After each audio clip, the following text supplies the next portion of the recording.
सभी मसीही भाई बहनों को यीशु के नाम में शालोम। Praise the lord. जय मसीह की। यीशु द सेवियर मिनिस्ट्री और प्रभु यीशु मसीह में आपका भाई जेम्स आप सभी का इस बाइबल अध्ययन कार्यक्रम में एक बार फिर से बहुत बहुत स्वागत और परमेश्वर का धन्यवाद करते हैं। हम अध्ययन कर रहे हैं फिलिपियों के नाम पौलुस प्रेरित की पत्रिका और एक छोटी सी प्रार्थना के साथ आज के अध्ययन को हम शुरू करेंगे। हालेलुया। धन्यवाद पिता परमेश्वर, धन्यवाद आपके अद्भुत रीति वाले प्रेम के लिए जो आपने अपने इकलौते पुत्र को देकर हम सभी पर प्रकट किया। धन्यवाद करते हैं महान पिता परमेश्वर आपके अनुग्रह, आपके प्रेम, आपकी तमाम आशीषों के लिए। धन्यवाद करते हैं इस बाइबल अध्ययन कार्यक्रम के लिए जिससे हम आत्मिक रूप से आशीषित हो रहे हैं। होने दीजिए पिता परमेश्वर, आज जब ये अध्ययन हम कर रहे हैं, पवित्र आत्मा हमारी अगुवाई करे, हमारी सहायता करे, हमारी मदद करे, सत्य वचनों को सत्य रीति से सिखाए ताकि हम आपके ग्रहण योग्य बनने पाए। पिता परमेश्वर, सारी व्यवस्थाओं को रिकॉर्डिंग किए जाने को, वचन को समझने को, समझाए जाने को, हर एक बात को पिता हम आपके जोरावर हाथों में सौंपते हैं। आप हमारी अगुवाई कीजिए, आप हमारी मदद कीजिए। सारा आदर देते हैं, सारी महिमा देते हैं और इस प्रार्थना को यीशु के सामर्थ्य नाम में मांगते हैं, आमीन। मेरे प्यारे भाई बहनों, अब तक हमने फिलिपियों की पत्री उसका पहला अध्याय कंप्लीट किया।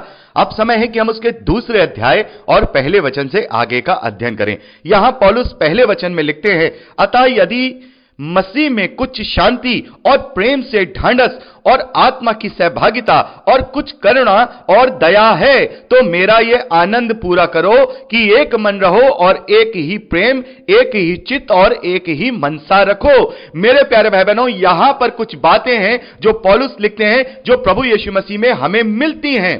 हमारे व्यवहार में, हमारे चाल चलन में, हमारी सोच में यहां पौलुस लिखते हैं मसीह में कुछ शांति और प्रेम से ढांढस और आत्मा की सहभागिता और कुछ करुणा और दया है। यानी कि जो मसीही विश्वासी होते हैं, जब वो प्रभु पर विश्वास करते हैं तब उन्हें मसीह में शांति मिलती है। यहां पर पौलुस कह रहे हैं कि यदि उस शांति में से कुछ शांति और कुछ प्रेम में से ढांढस और उस आत्मा की सहभागिता और कुछ करुणा और कुछ दया तुम में है, यदि तुम थोड़े बहुत भी मसीह के स्वभाव में हो, तो यहां पौलुस कह रहे हैं तो मेरा आनंद पूरा करो। जिस बात के लिए मैं आनंदित हूं, मेरे प्यारे भाई बहनों, हमने पिछले संदेश में देखा कि पौलुस कैद खाने में है, वो बंदी गृह में है, वो क्लेश में है, वो तकलीफ में है, लेकिन वो उस तकलीफ से ज्यादा वो उस बात के लिए आनंदित है कि उस कैद में रहने से सुसमाचार का फैलाव हो रहा है, सुसमाचार फैलाया जा रहा है, सुसमाचार का प्रचार हो रहा है। यहां पौलुस कह रहे हैं मेरा जो आनंद है,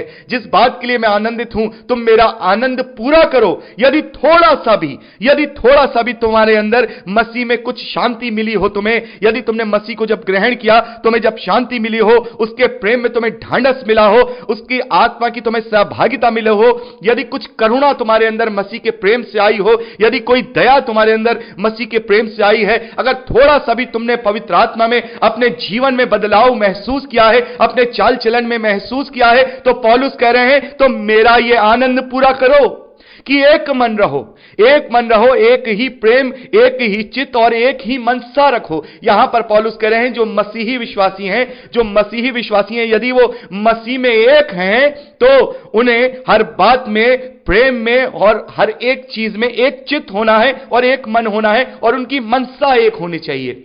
मेरे प्यारे भाई बहनों, मसीही विश्वासियों की मनसा क्या है? मनसा का मतलब इच्छा क्या है, वो चाहते क्या है? मसीही विश्वासियों का एक मनसा क्या होनी चाहिए? मेरे प्यारे भाई बहनों, जैसा हम जानते हैं कि प्रभु ने हमें एक आज्ञा दी है, जो सभी मसीही विश्वासियों को यह आज्ञा दी है मत्ती का सुसमाचार 28वां अध्याय उसके 19वें और 20वें वचन में कि जाति जाति के लोगों को चेला बनाओ, उन्हें पिता और पुत्र और पवित्र आत्मा के नाम से बपतिस्मा दो और उन्हें वो बातें, उन्हें शिक्षाएं जो मैंने तुम्हें सिखाई हैं उन्हें मानना सिखाओ। ये आज्ञा, ये मनसा हर एक मसीही विश्वासी की होनी चाहिए। लेकिन मेरे प्यारे भाई बहनों, हम देखते हैं कि जो लोग मसीह को ग्रहण कर लेते हैं या जो लोग मसीह को पा लेते हैं, उनका जो जीवन है वो केवल अपने लिए ही होता है कि हमने उद्धार पा लिया, हमने ये चीज पा ली, हमने वो चीज पा ली। लेकिन मेन कर्तव्य जो उनका मसीही विश्वासियों का जो मेन कर्तव्य है वो अपने जीवन से पूरा नहीं करते। मेरे प्यारे भाई बहनों, मसीही विश्वास या मसीह के पीछे चलना ये कोई एक धर्म नहीं है, ये कोई एक रिलीजन नहीं है। दैट इज ये एक हमारा बीड़ा है, ये हमारा एक मकसद है कि हम उसका प्रचार दूसरों तक पहुंचाएं, दूसरों तक हम उसकी बातों को लेकर के जाएं। तो पौलुस यहां पर लिख रहे हैं कि यदि तुम्हें मसीह में कुछ मिला है, यदि मसीह में तुम्हारा कुछ भी जीवन बदला है तो मेरे इस आनंद को पूरा करो, जो मैं इस तकलीफ में रह करके भी उस आनंद को मैं फील कर रहा हूं कि सुसमाचार की बढ़ोतरी हो रही है, कि तुम आपस में एक मन रहो और एक चित्त रहो और एक ही मनसा रखो, और वो मनसा है कि लोगों तक सुसमाचार का प्रचार करो। मेरी मनसा यही है, चाहे मुझे तकलीफ मिल रही है, चाहे मुझे क्लेश मिल रही है, लेकिन मेरी मनसा यही है कि प्रभु का सुसमाचार लोगों तक फैलाया जा रहा है, भले ही मेरे इस क्लेश के द्वारा, भले ही मेरे इस तकलीफ के द्वारा, भले ही मेरे इस कैद खाने में बंदी बनाए जाने के द्वारा। आगे पौलुस लिखते हैं, विरोध या झूठी पढ़ाई के लिए कुछ ना करो, पर दीनता से एक दूसरे को अपने से अच्छा समझो। मेरे प्यारे भाई बहनों, यही शिक्षाएं प्रभु यीशु मसीह ने हमें दी हैं कि हम एक दूसरे से अपने आप को नीचा कर दें, अपने आप को एक दूसरे के सामने छोटा कर दें। यहां पौलुस कह रहे हैं कि झूठी बड़ाई के लिए कुछ मत करो, किसी के विरोध के लिए कुछ मत करो। यहां पौलुस कह रहे हैं दीनता से, अपनी दीनता से यहां पौलुस कह रहे हैं कि एक दूसरे को अपने से अच्छा समझो। मेरे प्यारे भाई बहनों, एक दूसरे को अपने से अच्छा समझो, अपने से बड़ा समझो। यहां हम देखते हैं कि थोड़ा सा भी कोई वचन सीख लेता है या फिर परमेश्वर के वचन को जान लेता है, वो अपने आप को बड़ा समझने लगता है। मेरे प्यारे भाई बहनों, ये मसीहत नहीं है। मसीहत की गहराई को हमें समझना होगा। मसीहत परमेश्वर का प्रेम है, मसीहत परमेश्वर के गुण हैं, मसीहत प्रभु यीशु मसीह का स्वभाव है। यदि वो हमारे अंदर है तब हम असली मसीह हैं, तब हमारा असली उद्धार है, तब हमारा प्रतिफल जो प्रभु यीशु मसीह हमें देने आने वाले हैं, तब हम उस प्रतिफल को पाएंगे। यहां पर पौलुस लिख रहे हैं कि हर एक अपने हित की नहीं वरन दूसरे के हित की भी चिंता करे, दूसरे के हित की भी, दूसरे के लिए भी सोचे, केवल अपने लिए ही नहीं। लेकिन मेरे प्यारे भाई बहनों, विडंबना आज यह है कि केवल हम आज अपने बारे में ही सोचते हैं। यदि हमने प्रभु को ग्रहण भी किया है तो भी हम अपने ही बारे में सोचते हैं कि प्रभु हमें चंगाई दे दे, प्रभु हमें आशीष दे दे, प्रभु हमें अच्छी नौकरी दे दे, प्रभु हमारा जीवन सुखमय हो जाए। दूसरों के प्रति कोई भी चिंता नहीं है, दूसरों के प्रति कोई भी देखभाल नहीं है। लेकिन मेरे प्यारे भाई बहनों, मसीहत दूसरों के लिए जीना है, मसीहत दूसरों की सुधि लेना है, मसीहत दूसरों के लिए अपने आप को दुख उठाना है। जब हम दूसरों के लिए दुख उठाते हैं, प्रचार करते हैं, तो किसके लिए कर रहे हैं? हम अन्य जातियों में जा रहे हैं, दूसरे लोगों के बीच में जा रहे हैं, सुसमाचार का प्रचार कर रहे हैं। किस लिए कर रहे हैं? अपने लिए कर रहे हैं? नहीं, दूसरों के लिए कर रहे हैं ताकि वो उद्धार को प्राप्त करें। तो मसीही कर्तव्य, मसीही पीड़ा, मसीही जीवन तो दूसरों के लिए ही है। पौलुस यहां पे कह रहे हैं कि एक दूसरे को अपने आप से अच्छा समझो। यदि तुम एक दूसरे को अपने आप से अच्छा समझोगे तो तुम्हारे अंदर कभी भी घमंड नाम की चीज नहीं आएगी और तुम उस पाप में नहीं पड़ोगे जिस पाप के कारण लूसीफर परमेश्वर के विरोध में हो गया। यहां पर पौलुस कह रहे हैं कि एक दूसरे की तुम चिंता करो, अपनी ही नहीं केवल दूसरों के हितों का भी ध्यान रखो। यहां पौलुस कह रहे हैं जैसा मसीह यीशु का स्वभाव था वैसा ही तुम्हारा भी स्वभाव हो। हालेलुया। यहां पर पौलुस कह रहे हैं कि जैसा मसीह का स्वभाव था वैसा ही तुम्हारा स्वभाव हो। तो मेरे प्यारे भाई बहनों, हमने मसीह का स्वभाव कैसा देखा है? पौलुस यहां पर लिख रहे हैं जिसने परमेश्वर के स्वरूप में होकर के भी परमेश्वर के तुल्य होने को अपने वश में रखने की वस्तु ना समझा, वरन अपने आप को ऐसा शून्य कर दिया और दास का स्वरूप धारण किया और मनुष्य की समानता में हो गया और मनुष्य के रूप में प्रकट होकर अपने आप को दीन किया, यहां तक आज्ञाकारी रहा कि मृत्यु, हां, क्रूस की मृत्यु को भी सह लिया।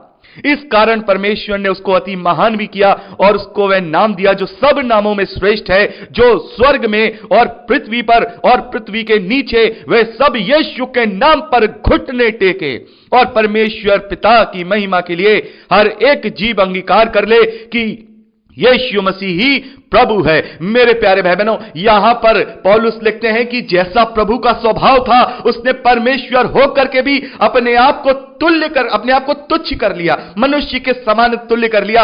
कैसे?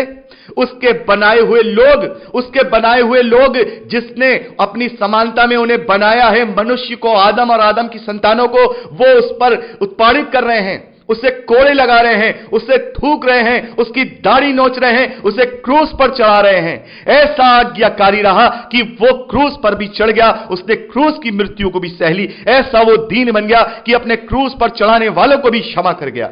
मेरे प्यारे भाई बहनों, यह स्वभाव, यह दीनता का स्वभाव, यह नम्रता का स्वभाव, यह क्षमा करने वाला स्वभाव, यह शांत रहने वाला स्वभाव, यह धीरज रखने वाला स्वभाव, आज्ञा पालनता करने वाला स्वभाव हमारे प्रभु यीशु मसीह का था। उसने हर एक अपने जीवन के हर एक दिन से, हर एक चाल चलन से हमें समझाया है कि देखो, मैं परमेश्वर होकर भी तुम्हारे लिए क्या हो गया, तुम्हारे तुल्य, तुम्हारी समानता में आ गया। यहां तक कि तुमसे मैंने उत्पीड़न भी सहा। तुम क्या हो मेरे आगे, मेरे बनाए हुए एक इंसान हो जिसे मैंने अपने स्वरूप में बनाया है, जो मेरी फूंक से बना है। मैं उनसे आकर के क्या हो रहा हूं, उत्पादित हो रहा हूं, मैं उनसे बेइज्जत हो रहा हूं। ये उसने अपने प्रेम को दर्शाया है, अपनी दीनता को दर्शाया है, यहां पर उसने अपनी नम्रता को दर्शाया है, यहां पर उसने अपनी आज्ञा पालनता को दर्शाया है। तो मेरे प्यारे भाई बहनों, यहां पर पौलुस कह रहे हैं कि यदि तुम मेरा आनंद पूरा करना चाहते हो, यदि तुम्हारे जीवन में थोड़ा सा भी बदलाव आया है, तो तुम एक मन रहो,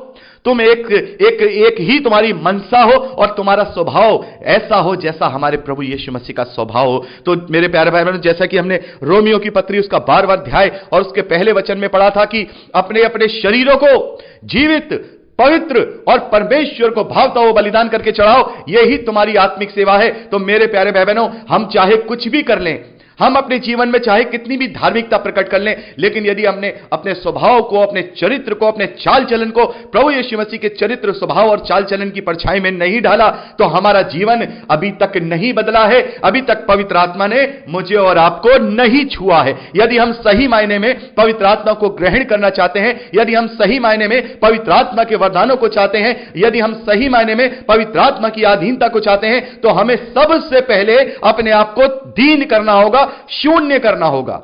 मेरे प्यारे भाई बहनों, जब हम अपने आप को दीन कर लेंगे, अपने आप को शून्य कर लेंगे, तब हमारे अंदर वो महान प्रेम दिखाई देगा जो प्रभु यीशु मसीह और परमेश्वर का है। यह सबसे बड़ा गुण परमेश्वर का है, यह सबसे बड़ा गुण परमेश्वर का है जो प्रेम है, और प्रेम ही परमेश्वर है। यदि हमारे अंदर प्रेम है तो हमारे अंदर ऑटोमेटिकली दीनता आ जाएगी, ऑटोमेटिकली नम्रता आ जाएगी, ऑटोमेटिकली हम शून्य हो जाएंगे और हम अपने आप को दूसरे से बड़ा नहीं बल्कि दूसरों को अपने से अच्छा समझेंगे, क्योंकि हम ये जानेंगे कि जो आज मेरे पास है, चाहे ये बुद्धि हो, चाहे ये स्टेटस हो, चाहे बहुत अच्छी नौकरी हो, चाहे वचन का ज्ञान हो, ये मेरा नहीं है, ये सब परमेश्वर के द्वारा, पवित्र आत्मा की सहभागिता के द्वारा मिला है। उसी के द्वारा ये मुझे और आपको दिया गया है। जिस दिन हम ये समझ लेंगे कि ये मेरा नहीं है, ये पवित्र आत्मा का है और ये किसी को भी कभी भी कुछ भी दे सकता है, तब हम ये सोच लेंगे, तब हम अपने आप को शून्य कर लेंगे, अपने आप को हम शून्य समझ लेंगे। तो मेरे प्यारे भाई बहनों, यहां पर पौलुस का संदेश यही है। यहां फिलिपियों की पत्री में, यहां फिलिपियों की कलीसिया को पौलुस यही लिख रहे हैं कि देखो मैं कैसा आनंदित हूं, मेरे लिए मरना मसीह है और जीना मसीह है और मरना मसीह में लाभ है। मेरा दिल करता है, पौलुस इतनी तकलीफ में है, हमने पिछले संदेश में देखा पौलुस इतनी तकलीफ में है। पौलुस कहते हैं कि मैं इतने क्लेश, इतनी तकलीफ में हूं कि जी तो करता है कि मैं अभी प्रभु से जा मिलूं, लेकिन क्या करूं, मैं जानता हूं कि मेरा जीवित रहना ज्यादा जरूरी है। कभी कभी मैं सोचता हूं कि मैं इतनी कठिनाई, इतनी तकलीफ में जी रहा हूं, लेकिन मुझे इस तकलीफ में भी जीना पसंद है, इस कठिनाई में भी जीना पसंद है, क्योंकि मेरे प्रभु का प्रचार मेरे द्वारा हो रहा है। यह मेरे लिए ज्यादा लाभ की बात है, यह मेरे लिए ज्यादा भली बात है। तो मेरे प्यारे भाई बहनों, यहां पर मसीही विश्वासियों को एक मन, एक चित्त और एक ही मनसा वाला होना चाहिए। विरोध के लिए या झूठी बढ़ाई के लिए कुछ भी नहीं, लेकिन दीनता के लिए एक दूसरे को अपने से अच्छा समझें, अपने ही हित की नहीं वरन दूसरे के हित का भी हम ध्यान रखें, दूसरे की भी चिंता किया करें। और जैसा प्रभु का स्वभाव था वैसा ही स्वभाव मेरा और आपका होना चाहिए। तो मेरे प्यारे भाई बहनों, यहां पर हमने 11वें वचन तक का अध्ययन किया और मैं चाहूंगा कि हम 12वें वचन से अगली रिकॉर्डिंग में अध्ययन करें। प्रभु आपको आशीष दे। Praise the lord. जय मसीह की।